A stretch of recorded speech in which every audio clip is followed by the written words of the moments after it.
इंद्रियजन्य सुखों की प्राप्ति को हम कृपा मान लेते हैं और इंद्रियजन्य सुखों की अप्राप्ति में हम भगवत की कृपा का अनुभव न करके सोचते हैं कि भगवान केसरी जी की हमारे ऊपर कृपा नहीं है।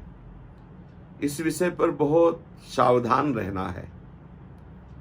यदि हम इंद्रियजन्य सुखों की प्राप्ति में कृपा का अनुभव करते हैं और इंद्रियजन्य सुखों की प्राप्ति में बाधा पड़ने पर हम कृपा का अनुभव नहीं करते हैं, तो हमने प्रभु को साधन बनाया और साध्य इंद्रियजन्य सुखों को बनाया।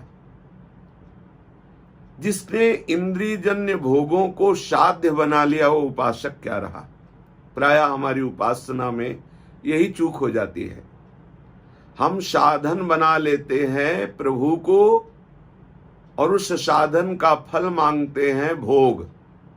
हमारा साध्य हो जाते हैं भोग, जबकि हमारा साधन और साध्य दोनों प्रभु होने चाहिए।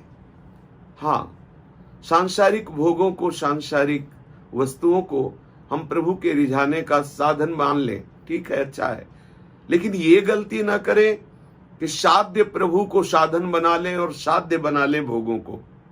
हमारे साध्य हैं प्रभु, उनको हम साधन बना लें। क्या साधन? हम आपकी भक्ति करते हैं, हम आपकी उपासना करते हैं, तो आप हम पर कृपा करो, हमारी मांगी हुई वस्तु, हमारी मानी हुई उत्तम परिस्थिति हमको प्रदान करो। हमारी मानी हुई। हम बहुत अल्प बुद्धि वाले हैं, हम अज्ञानी हैं, हम अपने को शरीर भाव से युक्त देख रहे हैं, स्त्री पुरुष आदि आदि आदि। यदि हमारी ये मांग है तो सावधान हो जाइए, आप उत्तम भक्ति नहीं कर रहे, आप महासुख प्रेम रस प्राप्ति वाली भक्ति नहीं कर रहे। भगवत कृपा का आश्रय लेने वाला शरणागत उपासक भगवत कृपा के परिचय को जाने। इंद्रिय सुख के लिए भक्ति करने वालों की बुद्धि में ये बात समझ में नहीं आती कि भगवत कृपा का क्या स्वरूप है। सुनिए, भगवत कृपा का स्वरूप हर परिस्थिति में हमारे ऊपर है। बहुत से लोगों की धारणा है कि जब भगवान की कृपा होती है तब धन, ऐश्वर्य, स्त्री, पुत्र, मान, कीर्ति, शरीर संबंधी अनेकानेक भोगों की प्राप्ति होती है। ये है प्रभु की कृपा। कुछ लोगों की ऐसी मान्यता होती है।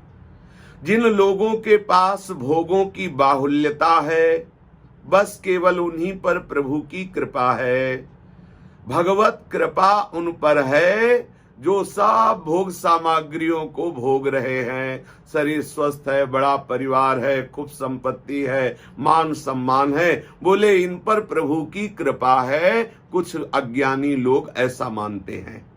और जिन पर विपत्ति है, संकट है, भारी अव्यवस्था है, शरीर अस्वस्थ है, बोले अब इन पर भगवत कृपा नहीं है, या हम पर भगवत कृपा नहीं, क्योंकि हमारे सामने बड़ी समस्याएं हैं, शरीर अस्वस्थ है, भारी विपत्ति, ये भगवत कृपा नहीं हो सकती। ऐसा हमें अज्ञान के कारण अनुभव होने लगता है, या अज्ञानी लोग ऐसा अनुभव करते हैं। भगवत कृपा का इस प्रकार से क्षुद्र अर्थ करने वाले दया के पात्र हैं, भगवान के भक्त नहीं, वो उपासक नहीं, वो प्रेमी रसिक नहीं।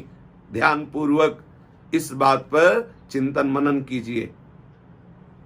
संपत्ति विपत्ति से प्रभु की कृपा को तौला नहीं जा सकता। भगवत कृपा नित्य है, अविनाशी है, चिदानंदमय है, प्रेम स्वरूप है। संसार के समस्त प्राणियों पर अपार कृपा बरस रही हो, वो किसी एक पर नहीं है। सब मम प्रिय सब मम उपजाए। प्रभु कहते हैं सब मेरे प्रिय हैं, क्योंकि सब मेरे द्वारा प्रकट हुए। सब पर मोरी बराबर दया, सब पर मैं बराबर दया कर रहा हूं, सब पर मेरी बराबर कृपा है। पर उसका अनुभव वही कर सकता है जो कृपा पात्र रसिकों का संग करके अपने मन बुद्धि को प्रभु के चरणों में अर्पित कर रहा है, वो अनुभव कर पाएगा। है सब पर कृपा, सब पर मोरी बराबर दया। अनवरत कृपा सिंधु की कृपा वर्षा हो रही है सब पर। जो लोग उसका यथार्थ अनुभव न करके केवल विषयों की प्राप्ति को ही भगवत कृपा समझते हैं, वे ही लोग विषयों के नाश या अभाव में प्रभु की कृपा का अभाव मान लेते हैं। जहां विषयों की प्राप्ति में बाधा पड़ी, विषय सुख ना मिलने लगे, अब वो कहने लगे कि भाई हम प्रभु के आश्रित हैं पर हमारे ऊपर कृपा नहीं है, और देखो उनके ऊपर कृपा क्योंकि उन्हें भोग मिल रहे हैं, संपत्ति मिल रही, मनमानी आचरण करते हुए भी वो सुखी है क्योंकि उनके ऊपर भगवत कृपा है। केवल विषयों की प्राप्ति को जो भगवत कृपा समझते हैं वो घोर अज्ञानी है। जहां विषयों का नाश हुआ वो समझेंगे कि हमारे ऊपर भगवत कृपा नहीं है। परम सत्य बात यह है कि प्रभु का कोई भी विधान कृपा से शून्य नहीं है। कृपा करना प्रभु का स्वभाव मंगल भवन है, कृपा समुद्र है, हर विधान उनका कृपा से भरा हुआ है। कृपा करना उनका स्वभाव है। पापी प्राणियों पर अपार कृपा करते हैं। क्या प्रभु ने जिनको मारा, जिनको दंड दिया, उनकी वो गति हुई जो बड़े बड़े मुनियों को, बड़े बड़े तपस्वियों को, बड़े बड़े योगियों को प्राप्त होती है। उन अधम निशाचरों पर भी देखो प्रभु की कृपा। जिनको प्रभु ने दंड दिया, जिनको प्रभु ने मारा, वो परम पद के अधिकारी हुए। प्रभु को, कृपा सिंधु को आप इस भाव में ले आए कि हमारे विषय सुखों का नाश हुआ, हमारी मानी हुई वस्तु हमें नहीं मिल रही, हमारा स्वास्थ्य अनुकूल नहीं, भारी विपत्ति आ गई, इसका मतलब कृपा सिंधु की कृपा हमारे ऊपर नहीं है। देखो कैसा वो अन्याय हमारे ऊपर कर रहे हैं।